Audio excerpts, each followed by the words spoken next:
Hey everybody, welcome to Rick's Picks. Today I'm going to be doing my review on the Masters of the Universe Origins Stridor.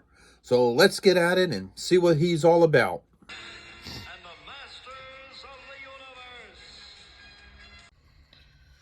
Universe. Okay, so let's start off with the packaging for this. It comes in a nice box. It shows right up on the front, attached blast effects. It also explains over here, modern positioning, retro play. And then it got, your standard Masters of the Universe artwork on it.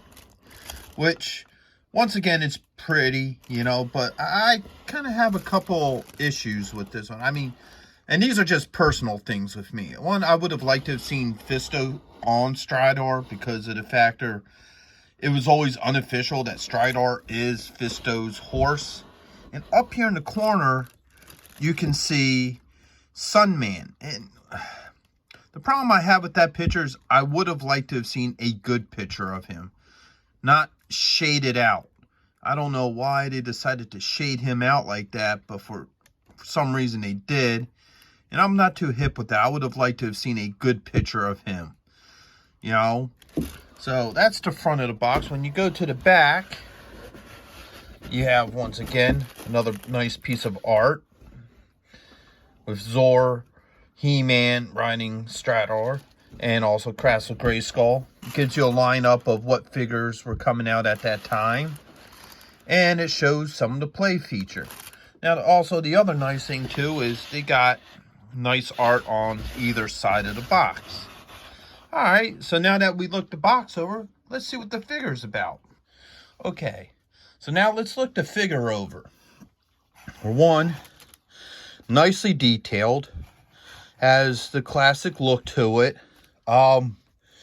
This toy has a lot more articulation than the original toy did. The original toy just, bent at the top, like that. And also the rear. Now this one has 3 joints to each leg. So you have this one here, there, and also an ankle. It's the same with the back. If you go and look at the back, you have the top one, which has a cranking effect there, and then at the ankle. And he poses pretty easy like. The rear mounted cannon turns. His tail turns. With his head moves, and his neck has a point of articulation right here at the base. And also his guns move as well and are removable. That, and then this one as well, up and down. Oops, I didn't have that on there good enough. So first off, he comes with a removable helmet, so you could actually take his helmet off.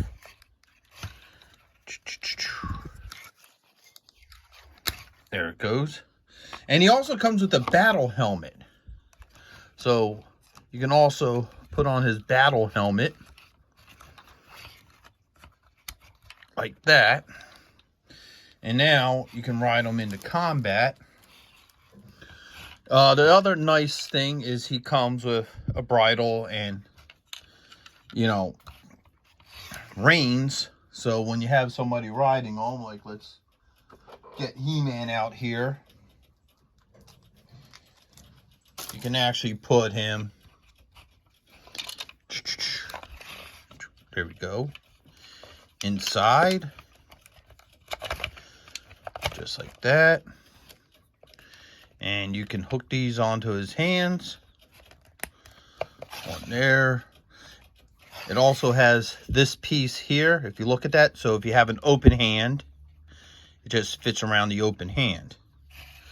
So now he has reins, which is a pretty cool feature. The original one didn't have that, but Now, the other things it comes with a couple accessories.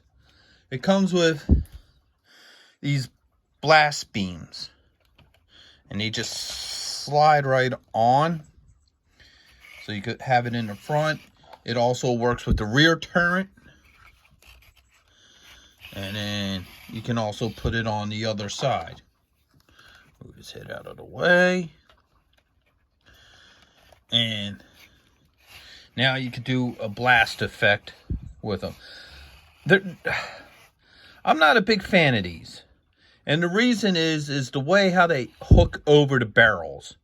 It don't look like they're actually shooting. It looks like just something over the barrel. I mean, even if you can try to, maybe just put it on just enough to where it sticks like that. But the problem with doing that is it looks a little bit better. It's the same with the rear mounted cannon.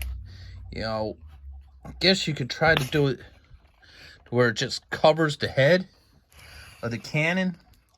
That looks a little bit better, but it doesn't look like it's firing from the cannon. It looks like, as you would see it, just something that goes over the barrels.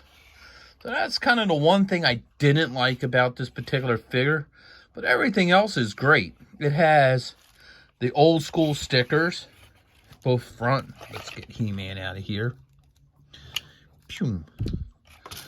Right behind the turret and also inside. So he has controls inside. And also comes with this little stable here. Now, there's this little nook here which allows it to slide under Gray's skull, and it supposedly hooks on the Gray's skull, but, that is what it is. Comes with a little fence around it. It has this piece here, which hooks into the bottom right here. So,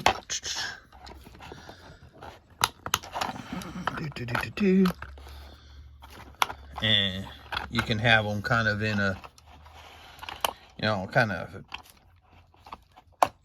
there it goes, it locked in. So you can have them on a piece like that. You can make them posable.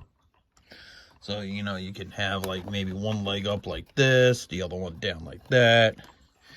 And you could do cool combat pose. It's not really needed for this character because he stands pretty well on his own. The bridle does come out of his mouth. But it's a little extra added thing to where if you want to, for collectors, if you want to pose them. So that's Stridor. Hope you guys like this review. See you in the next one.